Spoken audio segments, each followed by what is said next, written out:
Salut les pilotes, c'est Stéphane, j'espère que vous allez bien, ça me fait plaisir de vous retrouver pour ce 5e jour de la construction de notre drone racer. Alors je voulais vous faire une petite remarque par rapport à la vidéo, j'ai oublié de brancher mon micro et du coup vous allez entendre plein de bruits d'ambiance autour de moi, tels que le doux son de l'autofocus de mon appareil photo ainsi que mon imprimante 3D. Alors j'ai essayé de faire le maximum de corrections au niveau de l'audio, ça m'a pris beaucoup de temps, mais je pense que je suis arrivé à quelque chose de correct, donc je pense que vous allez à peu près comprendre ce que je vous dis. Donc dans cette 5e partie, ce qu'on va faire, c'est qu'on va brancher tous nos périphériques sur notre flight controller, on va faire toutes les soudures qui vont bien, et puis on va faire le premier branchement de notre drone pour voir si on n'a pas cette fameuse, comme appellent les Anglais, magic smoke, donc la fumée magique, donc qui peut occasionner des courts-circuits. Alors pour ça, j'ai une petite interface qui va nous aider justement à éviter ce genre de problème, ça s'appelle un smoke stopper. Je vous conseille vraiment d'en acheter un pour vos constructions, parce que ça peut sauver vos composants électroniques. Donc, on va tout de suite passer à la suite de la vidéo, à savoir le 5e jour de la construction de notre drone racer. Donc, je vous souhaite un bon visionnage et puis je vous dis à tout à l'heure pour la conclusion.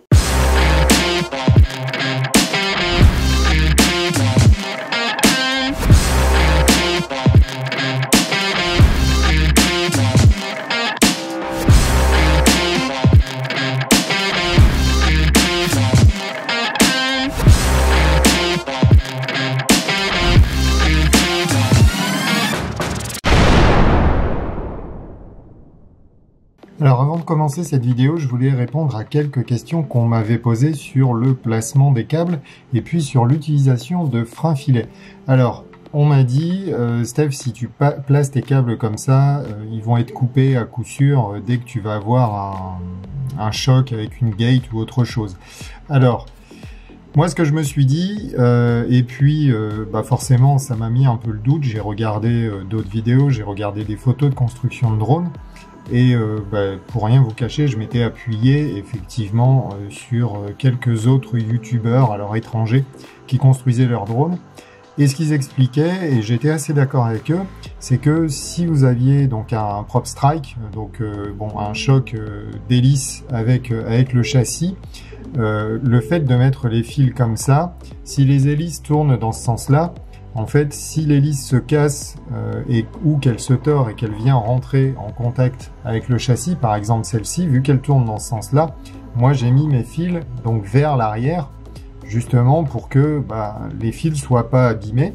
Et puis j'ai fait la même chose donc pour les moteurs arrière, à savoir que quand les moteurs tournent là dans ce sens-là, ici de ce côté-là, en fait à l'arrière ils vont tourner dans ce sens-là.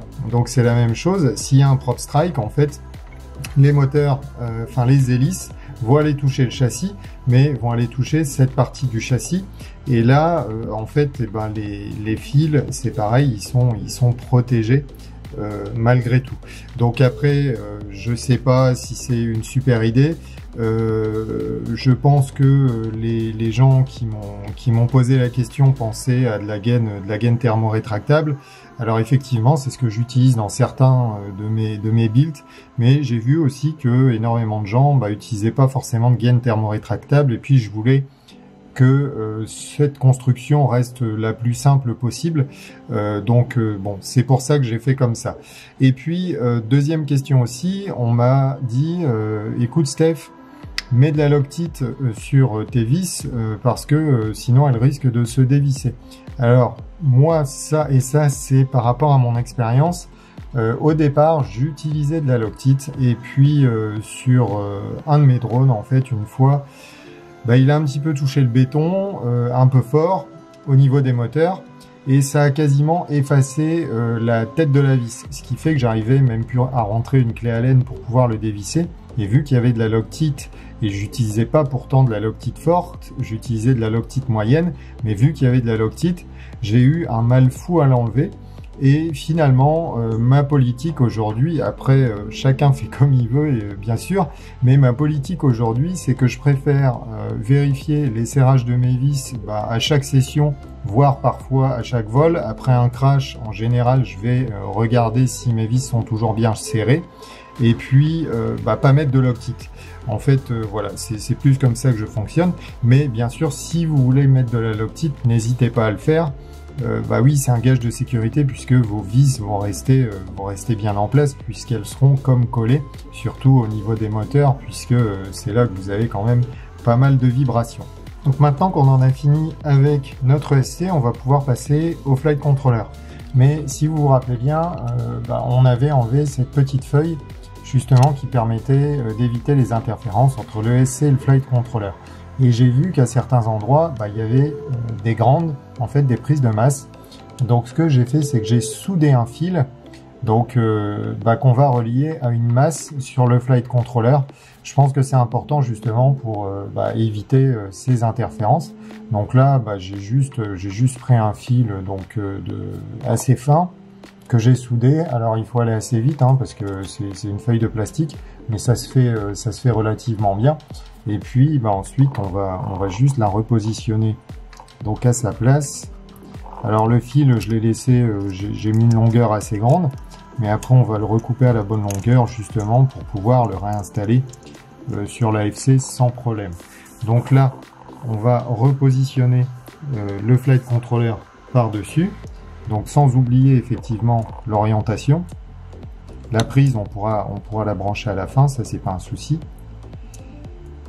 Et puis il se trouve voilà qu'on a un grand qui est juste là, donc on va pouvoir le souder. Alors bon, ça va être un petit peu, je vais zoomer pour vous montrer ça. Voilà, essayez de faire la mise au point. Et puis le grand, en fait vous avez un VCC. Alors le VCC c'est la tension batterie qui arrive directement. Donc là on va souder sur le grand, donc on va faire un petit point de soudure sur le grand. On va étamer, donc on va couper à la bonne longueur et puis étamer ce fil là, et puis ensuite on va venir le connecter directement ici.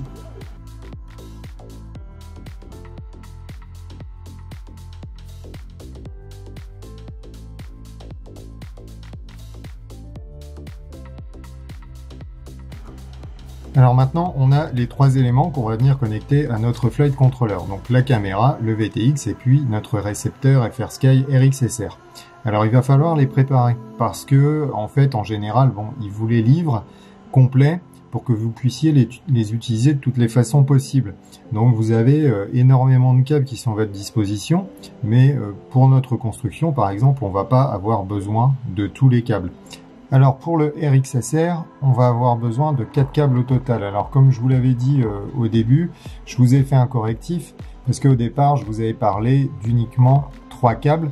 Et en fait, on va avoir besoin d'un 4e câble, surtout si vous avez besoin de la télémétrie. Donc les câbles qu'on va utiliser, ça va être le grand, le plus. Ensuite, le jaune, ça va être le câble S-Port et c'est celui-là qu'on va utiliser donc pour la télémétrie. On va venir le brancher sur un TX, alors ce sera le TX6 en ce qui nous concerne. Et puis ensuite, on aura le câble S-Bus. Et ce câble S-Bus, lui, c'est lui qui va envoyer les informations au flight controller, donc pour pouvoir contrôler notre drone. Ensuite, il y a un dernier câble ici qui s'appelle le S-Bus In. Alors celui-ci, on va pas en avoir besoin parce que c'est si vous avez besoin de redondance, à savoir brancher un autre récepteur sur votre récepteur principal. Donc c'est en quelque sorte un backup, un récepteur de secours qu'on pourrait brancher, mais ça se fait quasiment pas. Enfin, surtout en race, ça se fait pas puisqu'on n'est pas non plus à des distances très élevées. Donc là, en fait, on va devoir se débarrasser du câble blanc. Donc pour ça, en fait, il faut déconnecter. Alors le connecteur, là, je vous l'avais laissé connecter sur le RxSR, mais il vient déconnecter. Et puis pour l'enlever, ce qu'il suffit de faire, c'est d'avoir une petite lame et puis de venir soulever en fait le porte-contact et de venir tirer. Alors il faut soulever un petit peu, alors avec une petite moi j'utilise des petites pinces d'électronicien. Et puis j'essaye de soulever tout doucement pour pas abîmer non plus. Et une fois que c'est soulevé, je viens tirer sur le câble. Et voilà, et le câble est enlevé.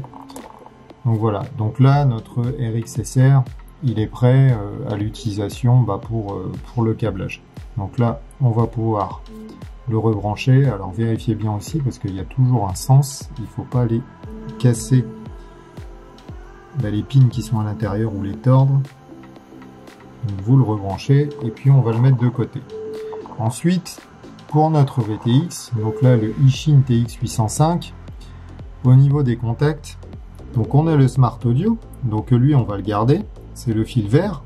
Ensuite là on a un plus 5 volts. Donc ça c'est ce qui servirait éventuellement, hop là, je vous rapproche ça, mise au point s'il vous plaît. Et il a du mal, hein. Alors j'essaye de faire la mise au point et de revenir, voilà.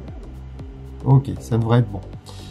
Donc on a un plus 5 volts ici. Alors ce plus 5 volts, il peut alimenter une caméra, mais nous on va pas en avoir besoin puisque la caméra on va l'alimenter à partir de notre flight controller. Ensuite on a un ground, donc c'est pareil, c'est pour alimenter la caméra, donc on va pas en avoir besoin, on va pouvoir le retirer. On a un vidéo, donc celui-ci on en a besoin, c'est le fil jaune, et lui c'est le câble vidéo, donc ça va être la sortie vidéo qui va aller donc vers notre VTX. Et puis ensuite on a le noir et le rouge qui sont l'alimentation de notre VTX. Donc comme je vous avais montré sur le flight controller, on va l'alimenter en 9 volts et puis ensuite on a le ground. Donc là ce qu'on va faire, c'est juste enlever le plus 5 volts et le ground qui sont ici.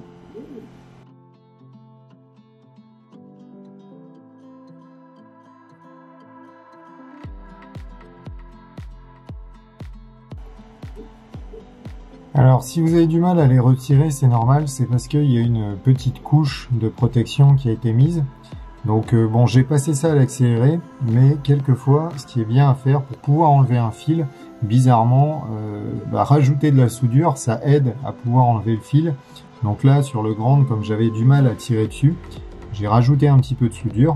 Et puis au bout d'un moment, en chauffant et en tirant sur le fil, il est venu tout seul. Donc là, maintenant, on a tous les fils qui vont bien pour pouvoir alimenter notre VTX et puis le connecter au flight controller. Et puis la dernière chose, c'est le câblage de notre caméra. Donc celle-ci, c'est une Foxeer Arrow. Donc vous voyez, vous avez deux prises. Alors pour vous repérer, en fait, il faut prendre le côté où vous avez une prise et puis une autre petite prise qui dépasse. Parce que cette petite prise qui dépasse, en fait, elle va rester sur le drone. Ça servira à régler l'OSD de la caméra, parce que cette caméra dispose d'un OSD intégré, donc dans laquelle vous pouvez afficher des informations. Mais moi je l'utilise pas, je le désactive en général. Alors quelquefois par défaut, lorsque je reçois les caméras, souvent lorsque je reçois cette caméra, l'OSD est activé. Donc du coup, ça vient se mettre en surimpression sur l'OSD Betaflight et c'est pas forcément agréable. Donc il vous livre une petite télécommande en fait, avec laquelle vous pouvez naviguer. Alors je vais vous la déballer pour vous montrer un petit peu à quoi elle ressemble. On va essayer de pas perdre toutes les vis.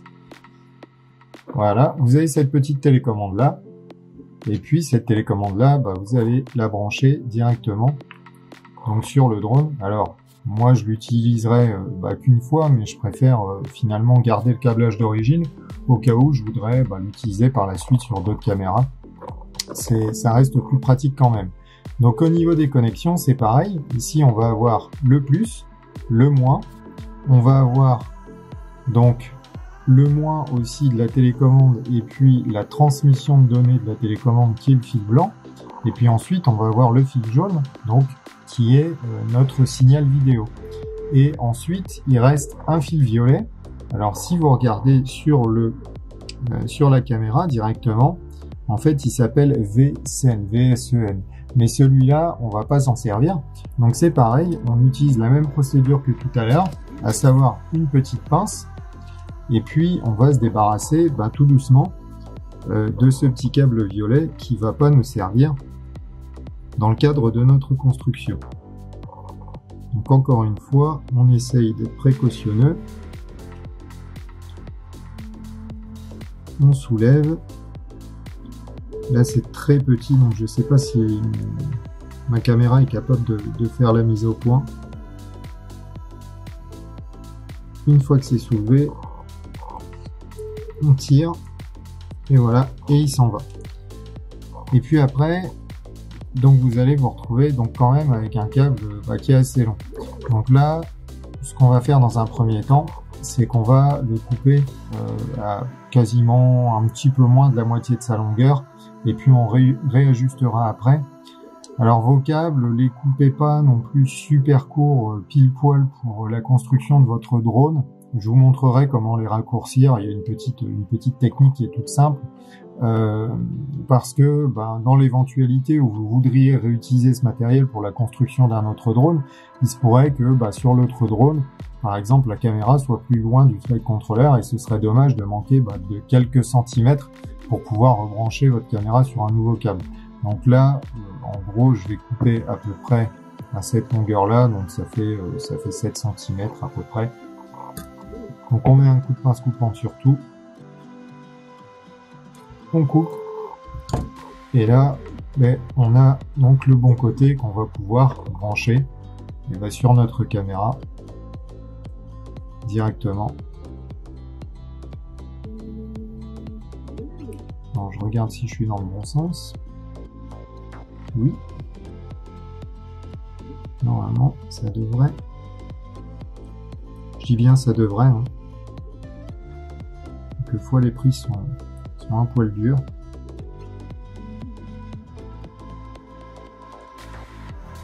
Là, elle a un peu de mal. Alors, je pense que c'est parce que... Voilà. C'est parce que le petit bout de plastique, en fait, que j'avais soulevé était encore décollé, donc ça rentrait pas complètement. Voilà. Donc là, on est bon. C'est bien branché. Il n'y a pas de souci. Donc, maintenant, l'étape suivante, ça va être d'étamer tous les fils, enfin de les couper à longueur et puis les étamer pour les préparer à la connexion sur notre flight controller. Alors on va tout de suite rebrancher donc le flight controller à l'ESC, comme ça c'est une chose à laquelle on ne reviendra plus.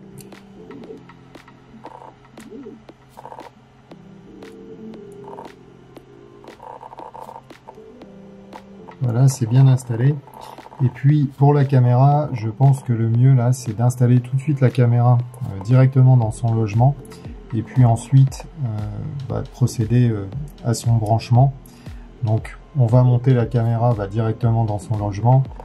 Donc là, il faut un petit peu viser parce que tout est noir.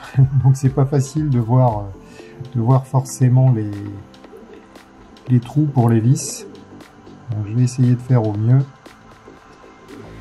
Je vais même enlever le cache de la caméra parce que je vais être embêté par la suite, je pense. Et puis, bon, c'est juste bête, mais ça m'est déjà arrivé, donc je préfère le préciser. Installez votre caméra dans le bon sens parce que ça m'est déjà arrivé d'installer ma caméra à l'envers. Et puis du coup, oui, forcément l'image est retournée. Alors on peut la retourner après justement avec cette petite télécommande dans l'OSD, mais autant installer la caméra directement à l'endroit. Donc on va voir si les vis qui sont fournies correspondent à peu près.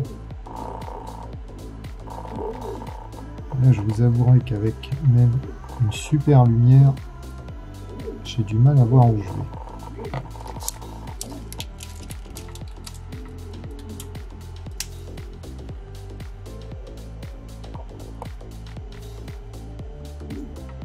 Je pense que je suis pas mal.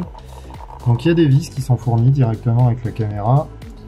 Alors en diamètre, c'est pas du 1,3, ça doit être ou du 1,5 ou du 2. Et c'est du 2. Voilà, donc c'est du 2 mm.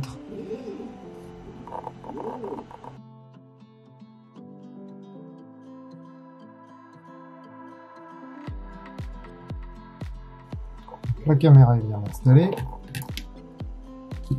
Donc on va pouvoir glisser notre impression 3D directement sur le châssis.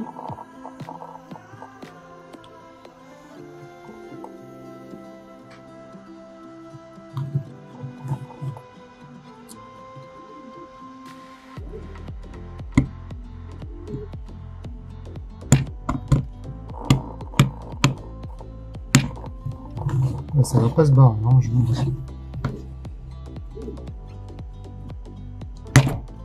Voilà.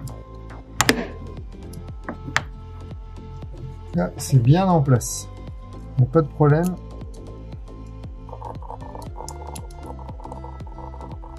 Ah bah, j'ai même un câble qui s'est barré. Donc là, il va falloir que j'enlève et que je remette. Et j'ai un collier qui a cassé. Magnifique.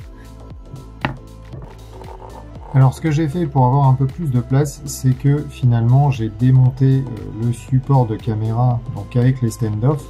Quand je l'ai enfoncé, vous avez vu, il y a un fil qui a sauté, donc là je l'ai remis en place, il n'y a pas de souci. Et puis comme ça, ça me permet d'étamer mes fils bien confortablement, parce que là si j'étais vraiment super près, ce serait pas confortable pour pouvoir les souder en place. Donc là au niveau longueur, je vais quand même recouper un petit peu malgré tout parce que ça fait quand même assez long. C'est vrai que là c'est super court en fait. Les fils de caméra vont quasiment directement sur le flight controller. Donc bon, je vais laisser on va dire allez, 3 cm. Je vais recouper, je vais tous les dénuder, je vais les étamer et puis après on va pouvoir les installer un par un sur le flight controller. Donc on coupe à peu près à 3 cm. Voilà.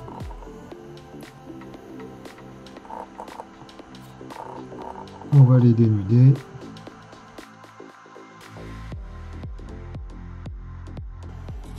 Voilà, ils sont étamés. Alors je trouve que le jaune est un tout petit peu long. Donc une fois que c'est étamé, vous pouvez recouper un petit peu si vous voulez. Donc maintenant, on va ramener notre drone. Et c'est là que le fun commence. Parce qu'il va falloir qu'on soude chaque câble. Donc là, notre mamba, elle est dans ce sens-là. Donc pour la caméra, on a en premier le 5 volts. Ensuite on a le grand et ensuite on a le fil jaune. Donc on va d'abord brancher le rouge, le noir et puis le fil jaune. Alors une fois que vous avez réalisé vos soudures, n'hésitez pas à prendre une loupe pour regarder justement s'il n'y a pas de faux contact entre chaque fil, parce que ça pourrait générer un court-circuit. Donc maintenant on va s'occuper de notre récepteur. Donc là c'est pareil, on va couper à peu près la moitié au niveau des câbles. Et puis même opération, on dénude et puis on étame chaque fil. Alors je profite de cette petite opération dénudage et étamage de fil pour vous dire que au niveau du RXSR, il y a une petite modification à faire. Donc je vous en parlerai tout à l'heure, mais ça concerne le SmartPort et le fil du SmartPort en fait il ne doit pas sortir de la prise, il va falloir le brancher directement sur le RXSR, donc je vous montre ça tout de suite après.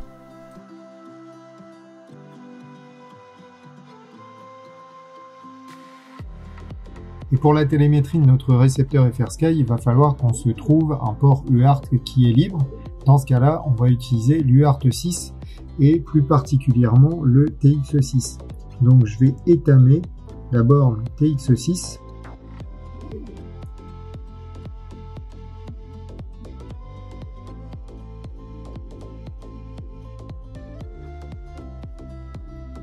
Et c'est là-dessus qu'on va connecter donc le fil jaune de notre récepteur RXSR.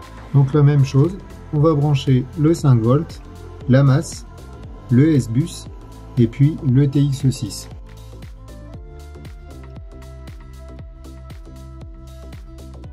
Alors une petite correction au niveau du S-Port.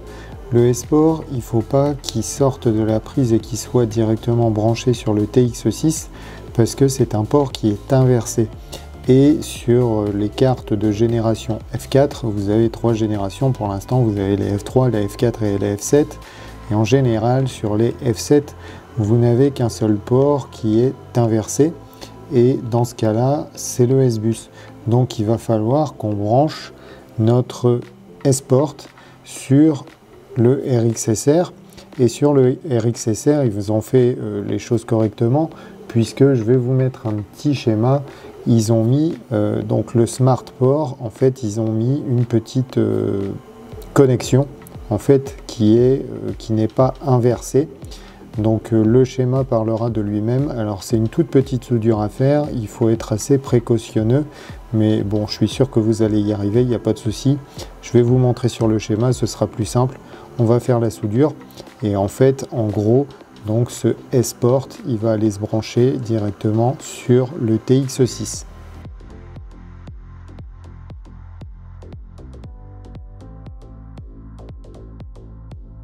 Donc il ne nous reste plus qu'à brancher notre VTX. Donc là, encore la même chose, on coupe les fils à la bonne longueur, on les étame et puis on les connecte sur le flight controller.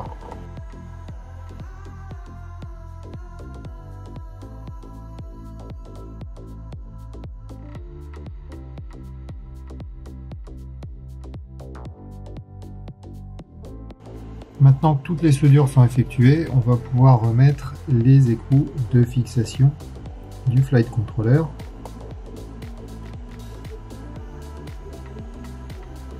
Alors c'est pas la peine de les serrer très fort, parce que plus vous allez les serrer et moins justement les petits caoutchoucs amortisseurs vont jouer leur rôle. Donc un petit serrage à la main, c'est très bien.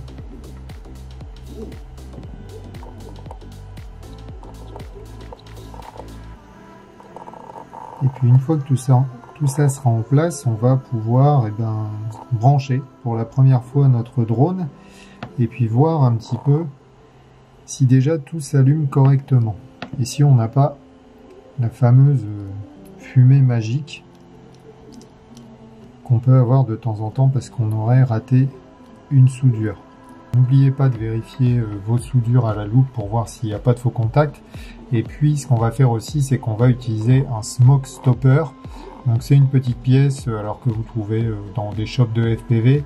Ça permet en fait, s'il y a un court-circuit, justement de ne pas tout faire cramer parce que lui va arrêter justement le court-circuit. Donc c'est une pièce qui est très pratique à utiliser quand vous faites les constructions de vos drones. Alors aussi une petite chose importante, sur votre VTX, mettez une antenne parce que vous risqueriez de cramer votre VTX en le branchant ou en le laissant brancher très longtemps puisqu'il a rien pour dissiper sa puissance. Donc là c'est une antenne basique qui vient d'ailleurs avec le Ishin TX805. Alors c'est pas celle-ci qu'on va utiliser pour les finitions, mais en tout cas voilà, brancher une antenne c'est très important. Donc le smoke stopper en fait il se met en série entre votre XT60 de drone et puis la batterie. Donc en premier on branche notre smoke stopper. Donc c'est pas super évident parce qu'il y a le condensateur, mais normalement ça rentre, voilà. Et puis maintenant, moment de vérité, on va brancher donc notre batterie. Je vérifie qu'il n'y a rien qui est au contact de l'AFC. Et puis on va pouvoir connecter la batterie. Voilà. Donc sur notre smoke stopper, on a la LED verte qui s'allume, donc ça veut dire que tout va bien. Notre récepteur, il a l'air de fonctionner aussi puisque ça clignote. Notre VTX fonctionne. Et puis le flight controller, il fonctionne aussi puisqu'on a des diodes qui clignotent dessus. Et l'ESC fonctionne aussi puisqu'on l'a entendu s'initialiser au travers des moteurs. Donc il n'y a pas de souci. Alors ce qu'on va faire dans l'étape suivante, c'est qu'on va binder notre récepteur parce que ensuite je vais tout encapsuler dans de la gaine thermorétractable pour éviter qu'il y ait des faux contacts et puis pour protéger ces composants électroniques, à savoir le récepteur et puis le VTX. Donc là tout va bien, on peut débrancher et puis on va pouvoir continuer. Alors voilà, cette vidéo est terminée, j'espère que ça vous aura plu. Comme d'habitude, n'hésitez pas à mettre un petit pouce, un commentaire, à vous abonner à la chaîne, ça me fera plaisir. Et puis là je vais me prendre quelques jours de repos. On va continuer la semaine prochaine parce que finalement je croyais que ça allait durer 5 jours, mais j'ai tellement d'infos à vous donner que ça dure plus longtemps que prévu. Donc on va continuer la semaine prochaine. La semaine prochaine on va binder notre récepteur et puis on va faire les petites finitions. Et puis enfin on passera au paramétrage de notre drone sur Betaflight. Donc en attendant, je vous souhaite encore un bon confinement, protégez-vous bien, protégez vos proches, je vous souhaite un très bon week-end, bon vol en intérieur et puis je vous dis à la semaine prochaine, ciao!